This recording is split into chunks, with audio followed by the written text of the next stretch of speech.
Good morning, friends. We pick up and continue this morning our reading of First Samuel. Thank you for joining us as we do so this morning. Please do take a moment to post a greeting, share a comment, let us know that you're here with us. And I encourage you to hit the like button on this video. If you've not done so yet, subscribe to the channel and feel free to share this with anyone that you think would benefit from this and anything else on the channel. So, friends, let's jump into First Samuel. As we always do, we take a look at the beginning, at the big picture of the book, or in this case, two books. First Samuel and Second Samuel originally were one book, and so the big picture represents that origin when First Samuel and Second Samuel were simply Samuel. We are reading through First Samuel, so let's zoom in here. Interesting thing is that this is a point where we are now being reminded that Jewish biblical tradition and Christian biblical tradition sometimes have some differences in subtle little ways. Like this morning, what verse are we starting with? We're in chapter 21.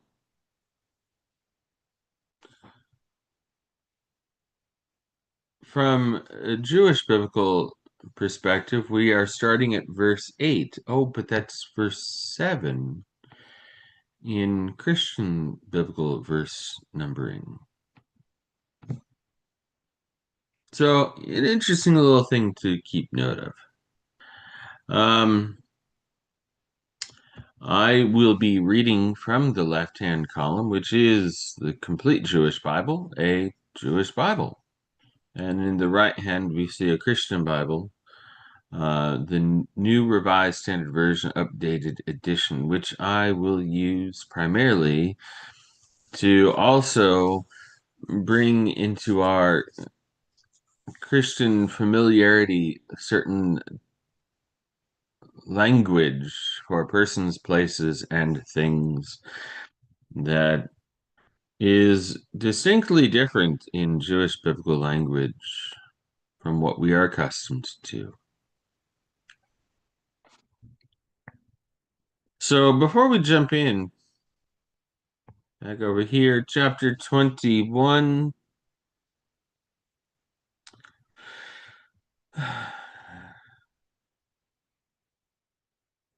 Saul is hunting David at this point. And things are getting increasingly dramatic, drastic. David is the enemy of Saul, in Saul's mind, that is. And this is all working towards a grand climax of this book, by which the end of this book, we will see Saul has died, along with Jonathan. And David, who has already been anointed, will be revealed as the new king, the new leader, the new chosen one for God's people, chosen by God.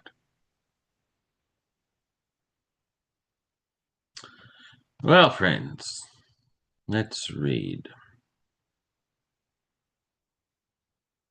Chapter 21, verse 8 or verse 7, depending on how you look at it. Let's get our timer up here. I think I said good morning to Linda again already, but why not twice? Good morning, Linda. Good morning, Mom. Let's read.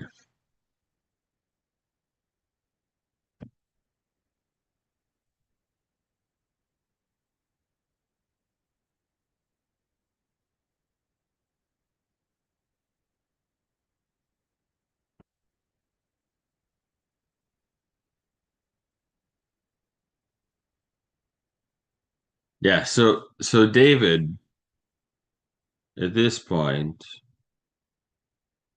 has been to the priest Ahimelech and has gotten holy bread, the showbread that was there before God, which only the priests were supposed to eat. Well,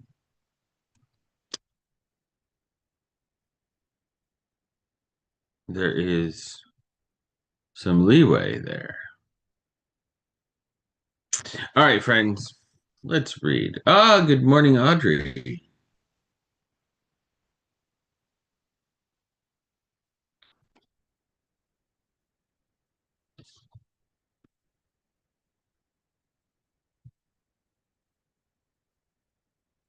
One of the servants of Shaul, remember that Saul, happened to be there that day, detained before Adonai.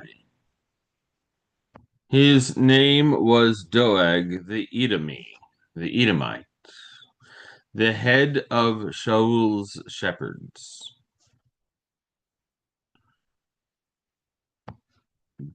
David said to Ahimelech,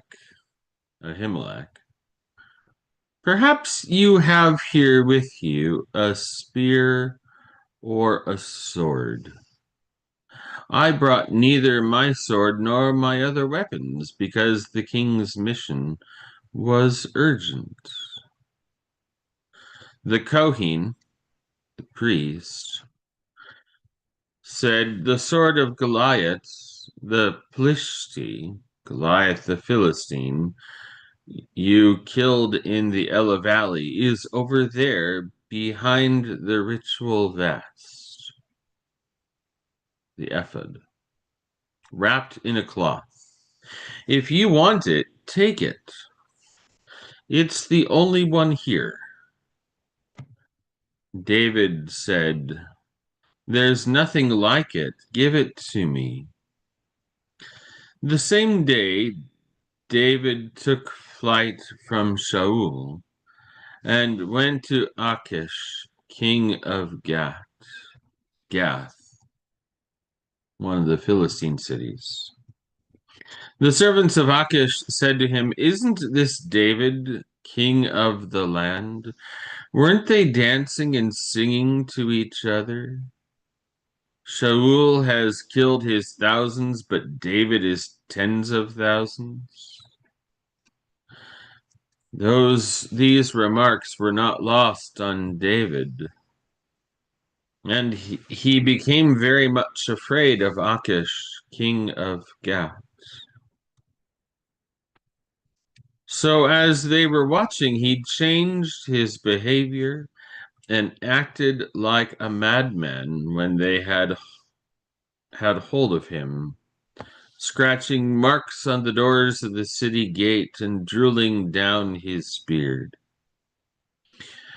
Achish said to his servants, here you see that the man is Meshuggah. The man is mad. Why bring him to me? Am I short of Meshuggah, madmen? Is that why you've brought this one to go crazy on me? Must I have this one in my house?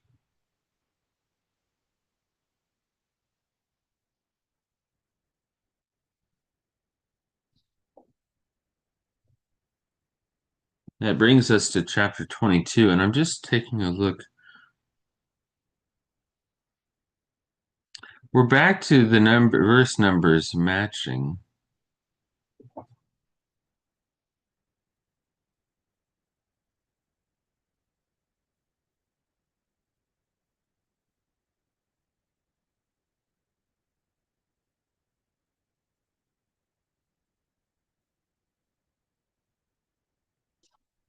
We don't quite see. Well, oh well.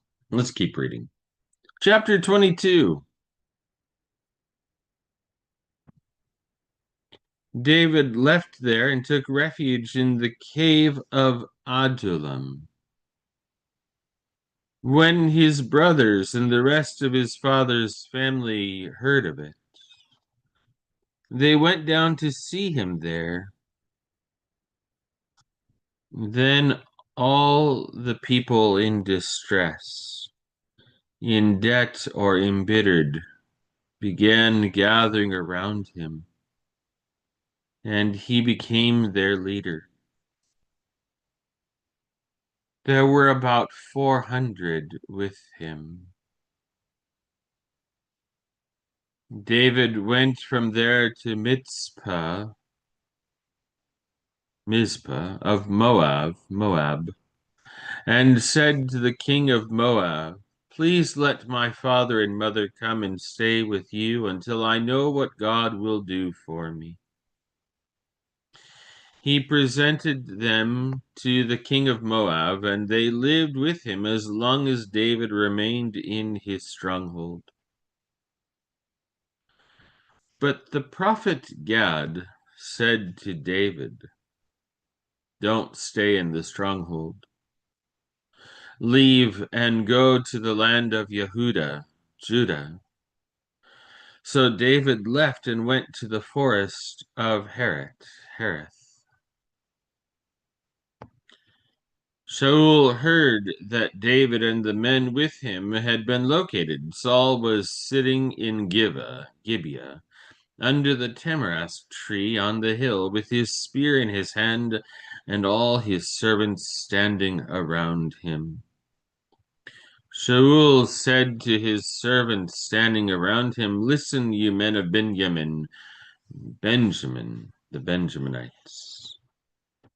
Is Jesse, is Yeshai's son going to give any of you fields and vineyards? Is he going to make you all commanders of thousands and hundreds? Is this why you have all conspired against me? Why none of you has told me when my son went in league with Yeshai's son? None of you is concerned about me. Otherwise, you would have told me that my son has incited my servant to become my enemy, as he is now." Then Doeg the Edomite, who had been put in charge of Shaul's servants, answered, "I saw Yeshai's son come to Nob, to Achimelech, the son of Achitub, Ahimelech, son of Ahitub. He consulted Adonai for him, gave him food, and gave him the sword of Goliath the Philistine." The king sent to summon Achimelech the Kohen, the son of Achitub, along with all his father's family, the Kohanim in Nob. Kohanim is just the plural, so it's priests, whereas Kohen is singular. The Kohanim and Nob, and all of them went to the king. Shaul said, "Listen to me, listen here, you son of Achitub." He answered, "Here I am, my lord." Shaul said to him, "Why did you conspire against me, you and Yeshai's son, by giving him bread and a sword and consulting God for him? You have helped him rebel against me and become my enemy, which he is now." Achimelech answered the king, "Is there anyone among all your servants more trustworthy than David? He's the king's son-in-law. He carries out your every request. Your household honors him. I didn't start consulting God for him just today. Heaven forbid. The king shouldn't accuse me or my father's family of anything. Your servant knows nothing at all about any of this." But the king said, "You must die, you and your father's whole family." Then the king told the guards standing around him, "Go around and kill the Kohanim of Adonai, because they are siding with David, and because they knew he was escaping, yet they didn't tell me." But the king's servants refused to lift their hands against the Kohanim of Adonai. So the king said to Doeg, "You go around and kill the Kohanim." Doeg the Edomite went around and fell on the Kohanim. That day he killed 85 persons wearing linen ritual vests. He also attacked Nob, the city of the Kohanim, with the sword. He put to the sword both men and women, children and babies, cattle, donkeys, and sheep. And that, friends, is where we are going to pause. Good morning, Cheryl. I hadn't been looking at my phone. Well, friends, thank you for joining us for this. And in a moment, shortly after this live closes,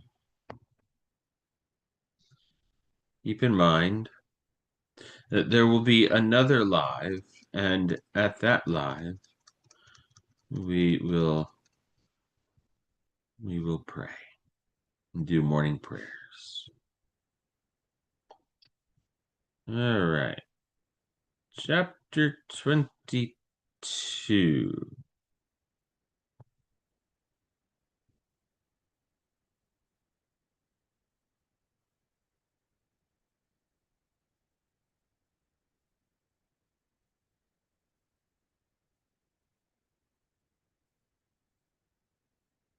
Verse 20, verse 20 and 16.